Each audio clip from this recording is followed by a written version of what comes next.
दखल करके लिया कि अपना लिया? हैंड ओवर कर दिया ना।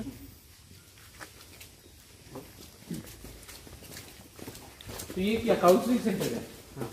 हाँ सर, ये ऑफिस है। बरक साबो इनको छाड़ दीजिए। तो यहाँ में सेक्रेटरी हमारे अच्छा, एनजीओ का नाम क्या है? हम करना नहीं भी है क्या एडवाइजर? अच्छा, और कहाँ है सेंटर? चल कोई ना होगा हाँ और तक टेस्ट करने वाला एडमिशन नहीं है।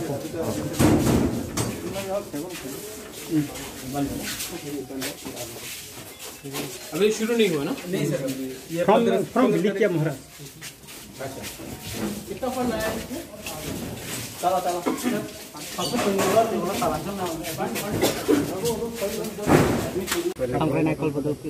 नहीं, हमारे तिप्रसा में ड्रग्स का सीरियस प्रॉब्लम है और ये एनजीओ का इनिशिएटिव है। मैं कोशिश करूँगा कि हम क्या कर सकते हैं अपनी तरफ से, लेकिन जब तक हम लोग का जो ये जो ड्रग्स का प्रॉब्लम है वो ठीक नहीं होगा, हम लोग का तिप्रसा जो यूथ है, सिकला है, सिकली है, वो लोग फिट नहीं होगा। और जब तक हम लोग फिजिकली फिट नहीं होगा, हम लोग मेंटली रेडी नहीं होगा लंबा फाइट के लिए।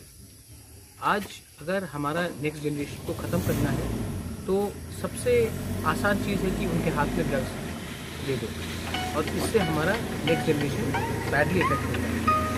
तो मेरा एक ही कहना है कि ऐसे एनजीओज़ के इनिशिएटिव होने से सबका अच्छा होता है, लेकिन हमारे युवा बदौल, हमारे गुरुई बदौल, हमारा तीसरा मोथा, हम लोग का भी एक दायित्व बनता है कि ड्रग्स के अगेंस्ट फाइट करें।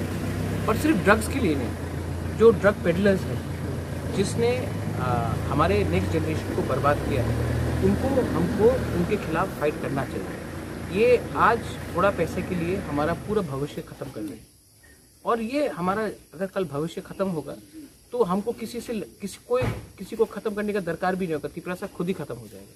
इसके लिए मैं चाहता हूँ कि ये जो ड्रग पेडलर्स है उनके खिलाफ हमारे बुरुई बुमा बदल एकदम बाहर निकले और हमारे दफा को कंट्रोल करें, मेंटेन करें, क्योंकि ये जो ड्रग्स का प्रॉब्लम है ये आने वाले दिन में तिप्रसा के लिए बहुत बड़ा चैलेंज होगा।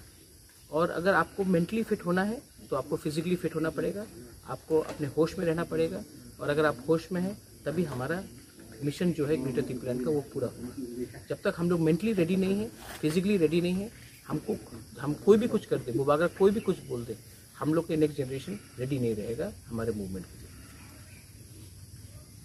Thank you.